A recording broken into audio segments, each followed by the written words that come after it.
Happy Friday, Magee families. Here is our weekly video message. I'm going to start off this week talking about the Wisconsin Reads Act 20. Many of you have probably heard about this new legislature bill, Act 20, and what Wisconsin Reads Act 20 addresses. It addresses banning the reading instruction known as 3Qing. It requires regular screenings of students from 4-year-old kindergarten to 3rd grade, and it offers grants to schools to purchase new curriculum and provides funding for teacher professional development programs, all related toward literacy. The Act 20 also holds schools and districts accountable in making sure that our literacy instruction covers the following 5 key elements of literacy: phonological awareness, phonics, fluency, vocabulary, and comprehension. And I bring all of this forward to you because this year and next year, we are going through quite a bit of training around the science of reading and what Wisconsin's Act 20 requires. On the screen, you also see that beginning in the 2024-2025 school year, there are some things that we have to follow according to for assessments. My apologies. There are things that we are required to follow assessment-wise. So you will see that we need to have a reading readiness assessment. It's a single statewide reading readiness screener for 4K through 3rd grade that begins this school year. And that assessment is called Ames Web Plus. And I'll talk about that in the next slide.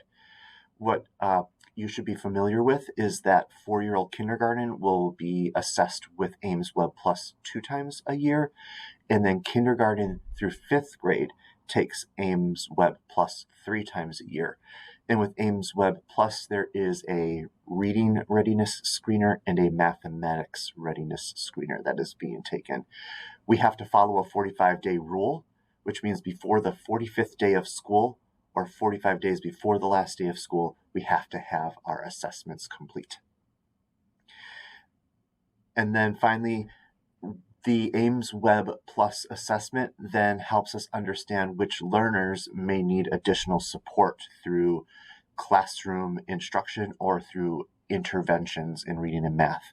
So if our learners score below the 25th percentile nationally of the reading readiness screener, they must be administered a diagnostic reading assessment, which is also in Ames Web Plus. And then that allows us to dig deeper to see where the gap is for the student and how we can support them to grow and reach their target growth goal for the school year. So you heard me mention a little bit about Ames Web Plus. Here is the slide about Ames Web Plus. Ames Web Plus is a web-based tool that helps teachers and educational teams assess and monitor student progress in reading and math skills. So it's a screener. It identifies students who may need additional support. It's used for benchmarking. It compares student performances to national and local norms. It's a progress monitoring tool. It monitors student growth over time. It's a reporting tool. It generates reports for individuals, classrooms, schools, and districts. And then it's also an intervention tool. It provides information to help teachers, our interventionists, our instructional leaders, how to differentiate instruction and determine who may benefit from intensive intervention. Today, Friday, you will receive a letter for each child here that is attending Magee that has taken Ames Web Plus so far. So far, 5-year-old kindergarten through 5th grade has finished the testing window in fall. 4K will not start testing until our winter window in January. But on this screen, you will see a report. And this report is a scores snapshot report that you are receiving. You will receive one for math and one for reading for each child that you have attending here at Magee. And this snapshot allows teachers and parents to see at a glance their students' performance by individual measures as well as a composite score.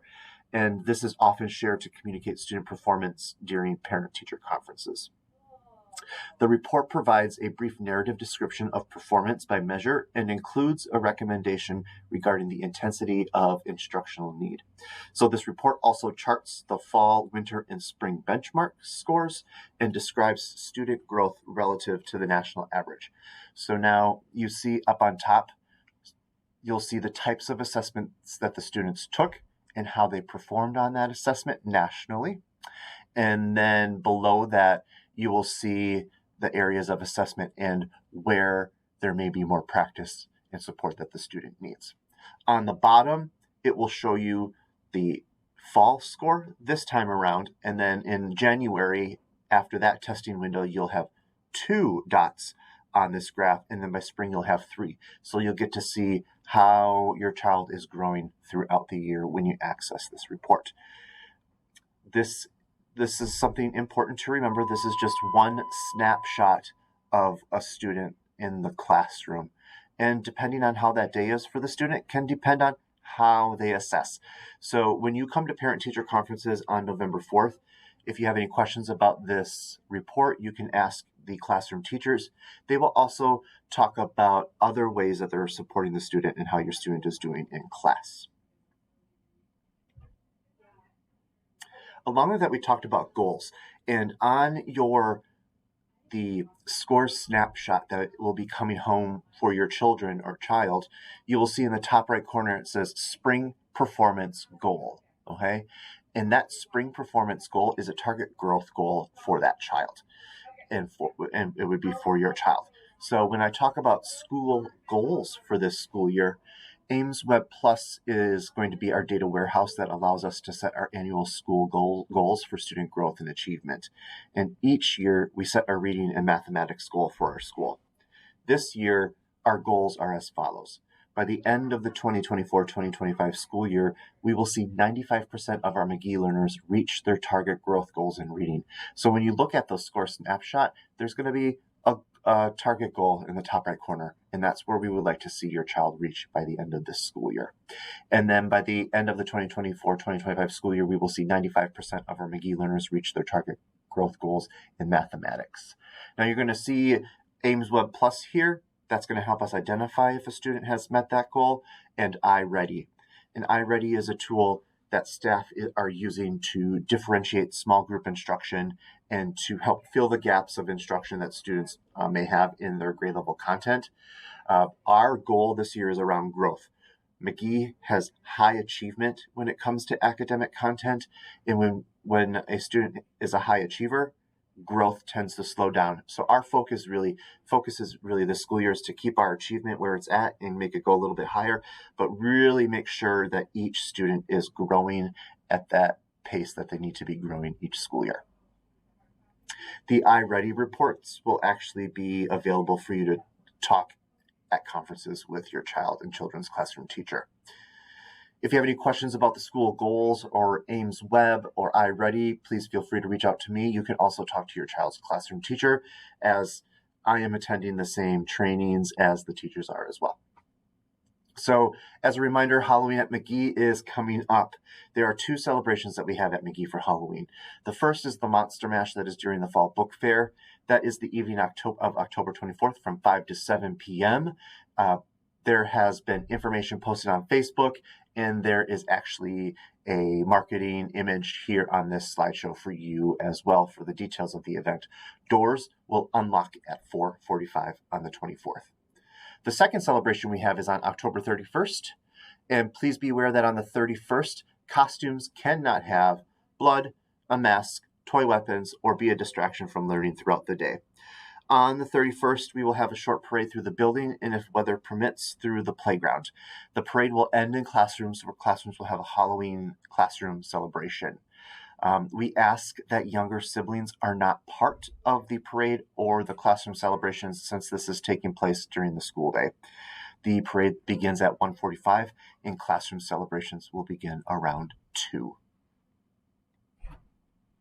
As we prepare for the season of holiday celebrations, we have to be mindful of the variety of allergies that students and staff may have. So to help with this, we have created a safe snack list as a guide for you.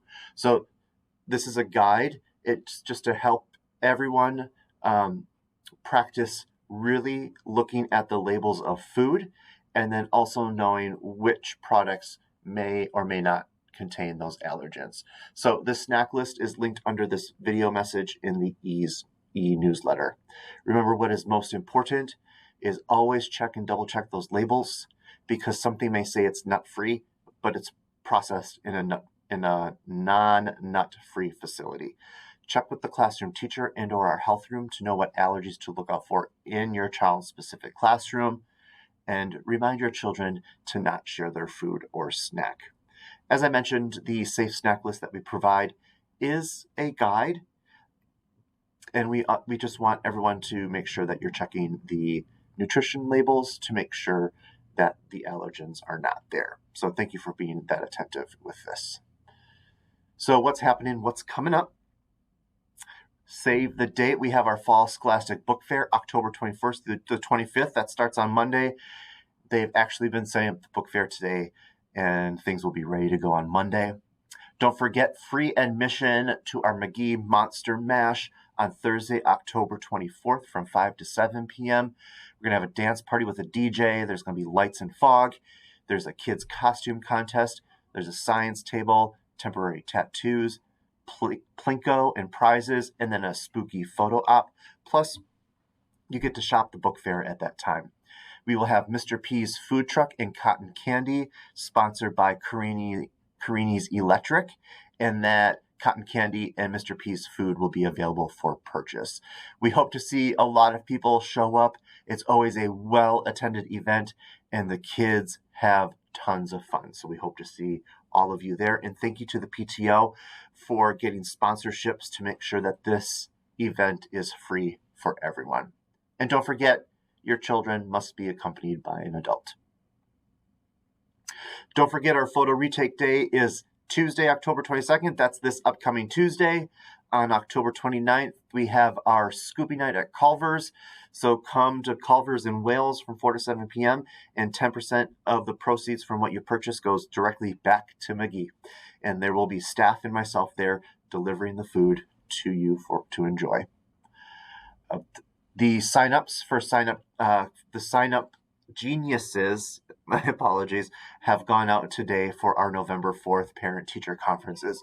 Remember, those conferences are from 11 to 7. And when you get that sign-up document from your child's classroom teacher, you're going to notice that every single teacher's sign-up genius is linked on that document. We received feedback from our parent advisory and parents last school year that since there are many families here that have children in multiple grade levels, having all of the signups on one document is very helpful. So if you have a kiddo in Scretta's class, you can sign up for that conference and then quickly scroll down to Miss Toulier in 4th grade if you have another child in that class and sign up for a conference, hopefully back to back. So remember our conferences are on November 4th from 11 to 7.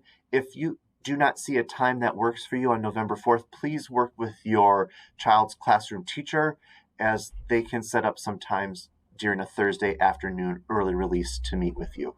And conferences can be virtual or in person.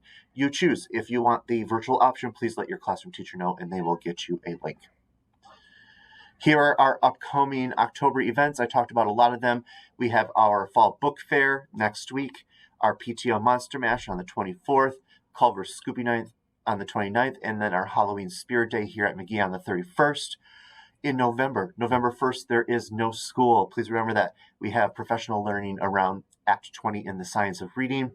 November 4th is conferences.